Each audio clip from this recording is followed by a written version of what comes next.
Do you think that you're a better skier than you actually are?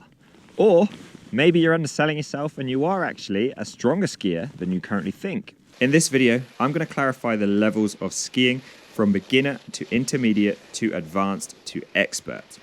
Knowing your current level is a key step to getting better, since this will clarify what best to work on next. So if you want to know how your skiing compares, stick around for a few minutes and I'll clarify the skills needed at each level.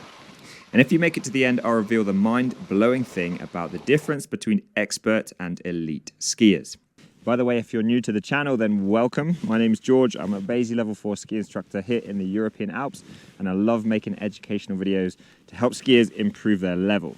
So let's begin. I'm going to break down skier ability into levels: beginner, intermediate, advanced, and expert.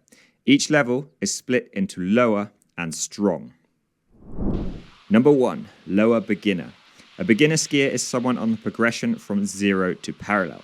You can slide along on gentle green runs and use a snowplow to slow down and stop.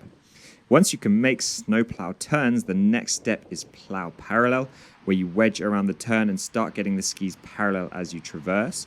And you'll need to start practicing the skills of side slipping and parallel stopping, and start working towards keeping the skis parallel as you go around the turn. Number 2, a strong beginner. A strong beginner can make rough parallel turns on easy blue runs and start getting around the mountain. You're starting to get the hang of the 2 golden rules of skiing, of balancing on the outer ski and not leaning back, but your posture probably isn't yet great. Typically, it can take anywhere from a day to a few weeks for beginners to transition from 0 to rough parallel skiing, which normally depends on how fit and how sporty you are. Number 3, lower intermediate. A beginner becomes an intermediate when you can confidently side slip without getting the upper ski caught and reverting to a snowplow. A low intermediate can make decent parallel turns on blue runs and make confident parallel stops. You're starting to make the skier's lightning bolt posture with the shins forwards into the boots. Number 4, strong intermediate. A strong intermediate can make neat parallel turns on blue and red runs, showing some up and down dynamic posture movements through the turn rather than being stiff and rigid, as well as adding a pole plant as a finishing touch. You can get around most slopes and may have taken on some black runs, but when the snow gets difficult, your posture and control start to disappear. And this, ladies and gentlemen, is the intermediate plateau. And this is where the majority of skiers end up. But there's nothing wrong with that, and acquiring this level on skis is a real-world superpower that allows you to have unbelievable amounts of fun exploring beautiful places with your friends and family. And getting from 0 to strong intermediate typically takes about 2 to 8 weeks of skiing experience, but a large proportion of skiers plateau at this level and never make the progression up to advanced. Number 5, lower advanced. So what's the difference between intermediate and advanced? Well, I'll give you the simple answer and the technical answer.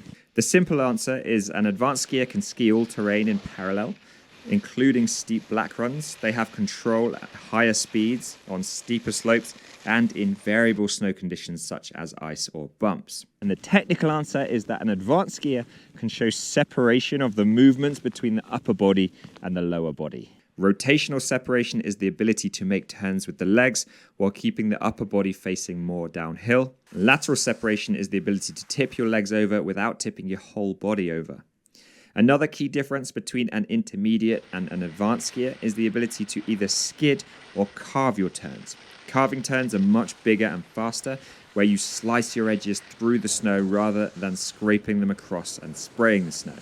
Carving involves edging your skis rather than rotating your skis and can give you more control at higher speeds, as if you're connected to a train track.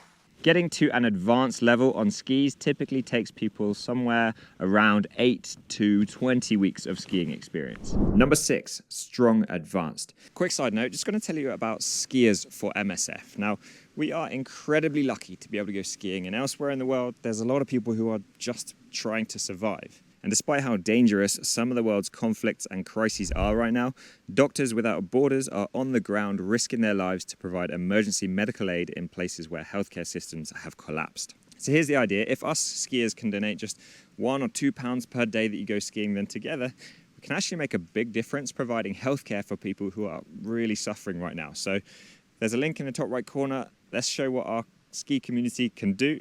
Thank you so much. Back to the video. Number 6, strong advanced. A strong advanced skier can make short turns with rotational separation, as well as clean carved turns demonstrating good lateral separation. You can ski all over the mountain in confident parallel, choosing to carve or skid your turns as is relevant to the terrain, as well as tackling variable snow conditions with confidence. One of the most effective ways to hone your skills through advanced skiing is learning all about bumps and mogul skiing. Yes, it may be an acquired taste, but mogul skiing is insanely good fun. Bump skiing is really technical, involving absorption skills, quick turning skills with tight parallel skis, and tactical awareness of different ways to ski different types of bumps. Getting from 0 to strong advanced generally takes upwards of 20 weeks of ski experience. Number 7, expert level skiing. So there are many different ways that an advanced skier can become an expert skier, and this is the part where you get to choose what sort of skier you might want to be.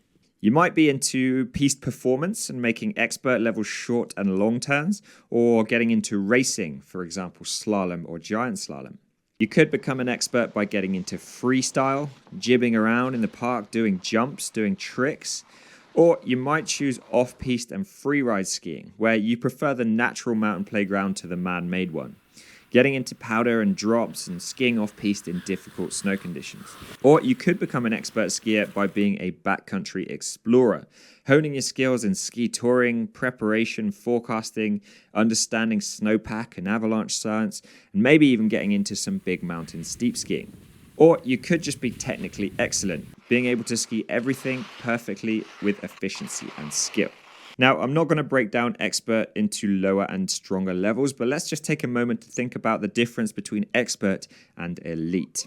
Now, the thing that I find mind-blowing about these levels of skiing is that the difference between expert and elite is bigger than the difference between 0 and expert.